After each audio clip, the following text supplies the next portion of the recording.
प्राचीन भारत का स्वाद वो खाना जिसने हजारों साल से भारत को जोड़े रखा।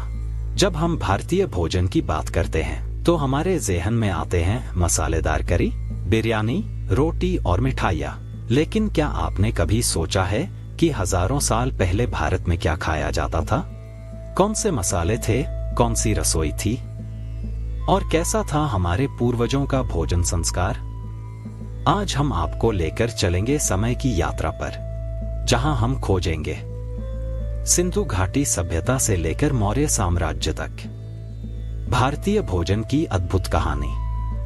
क्योंकि भारत में खाना सिर्फ पेट भरने का साधन नहीं था, यह एक आस्था, दर्शन और जीवन शैली थी। सिंधु घाटी सभ्यता। हमारी यात्रा शुरू होती है लगभग 2500 ईसा पूर्व में सिंधु घाटी सभ्यता के नगरों से, जहां लोग न केवल विकसित शहर बनाते थे बल्कि उनके पास संयोजित रसोई संस्कृति भी थी।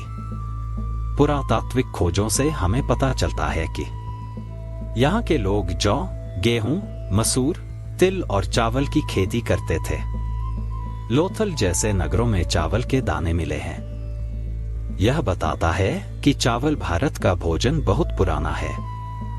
वे भोजन मिट्टी के बर्तनों में पकाते थे, कभी तंदूर जैसी भट्टियों में रोटियां भी सेंकते थे।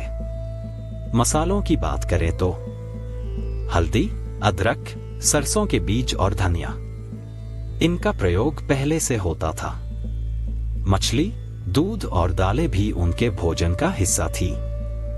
सिंधु के किनारे रहने वाले लोग अक्सर नदी की मछलियां खाते थे। कल्पना कीजिए, मिट्टी के बर्तन में पकी जौ की खिचड़ी, थोड़ी सी हल्दी और सरसों से सजी। सिंधु सभ्यता के उस व्यस्त नगर में धुएं की खुशबू के साथ पकती हुई। वैदिक काल। समय बदला और आया वैदिक काल, जहां भोजन का रिश्ता केवल शरीर से नहीं, आत्मा से भी जुड़ गया। ऋग्वेद, अथर्ववेद और यजुर्वेद में भोजन का विस्तृत वर्णन मिलता है। गाय को पवित्र मानने की परंपरा यहीं से शुरू हुई।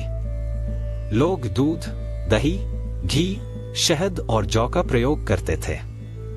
इन खाद्य पदार्थों को देवताओं के यज्ञ में अर्पित किया जाता था। अन्न ब्रह्मा, यानी अन्न ही ईश्वर है। यह विचार वैदिक युग का था। वैदिक भोजन को 3 श्रेणियों में बांटा गया। सात्विक भोजन मन को शांत और पवित्र रखने वाला। राजसिक भोजन बल, ऊर्जा और इच्छा बढ़ाने वाला। तामसिक भोजन भारी, आलस्य लाने वाला। इन सिद्धांतों ने आने वाली सदियों में भारत की खानपान संस्कृति को दिशा दी। यहां तक कि भोजन को दवा और तपस्या दोनों माना गया। कहा गया, जैसा अन्न वैसा मन। बौद्ध और जैन परंपरा। जब बौद्ध और जैन धर्म का उदय हुआ तो भोजन में अहिंसा और संयम का भाव जुड़ गया। भिक्षु देश विदेश में यात्रा करते और अपने साथ रखते चावल, दाल, सूखी सब्जियां और अचार। यहीं से जन्म हुआ साधारण परंतु पौष्टिक दाल चावल की संस्कृति का। भोजन अब तपस्या का हिस्सा था। कम पर शुद्ध, शरीर के लिए नहीं, मन की शांति के लिए। मौर्य काल। मौर्य साम्राज्य के समय तक भारत व्यापार और संस्कृति का केंद्र बन चुका था। सम्राट अशोक ने बौद्ध धर्म के साथ साथ भारत की सादगी भरी भोजन संस्कृति को भी एशिया तक पहुंचाया। यूनानी यात्री मेगिस्थनीज ने लिखा कि भारतीय लोग उबला चावल, सब्जियां और फलों का रस खाते थे। विदेशी व्यापार से आए नए स्वाद, केसर, अनार, बादाम और सूखे मेवे भारतीय भोजन में घुलने लगे। और तभी शुरू हुआ भारत का सबसे प्रसिद्ध उपहार दुनिया को, मसालों का व्यापार।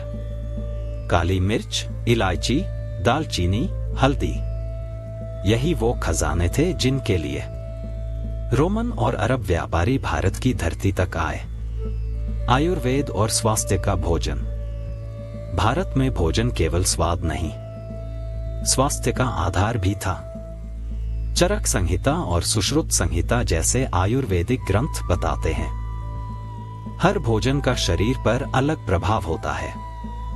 हर व्यक्ति के 3 दोष माने गए, वात, पित्त और कफ। समय बदला, साम्राज्य बदले, लेकिन भारत की रसोई अपनी आत्मा में वही रही। हर थाली में आज भी वो प्राचीन दर्शन छिपा है। जब आप रोटी पर घी लगाते हैं या दाल में हल्दी डालते हैं तो याद रखिए, आप सिर्फ खाना नहीं बना रहे, आप इतिहास को जीवित कर रहे हैं। क्योंकि भारत में भोजन सिर्फ स्वाद नहीं, एक साधना है। प्राचीन भारत जहां भोजन था पूजा और स्वाद था आत्मा।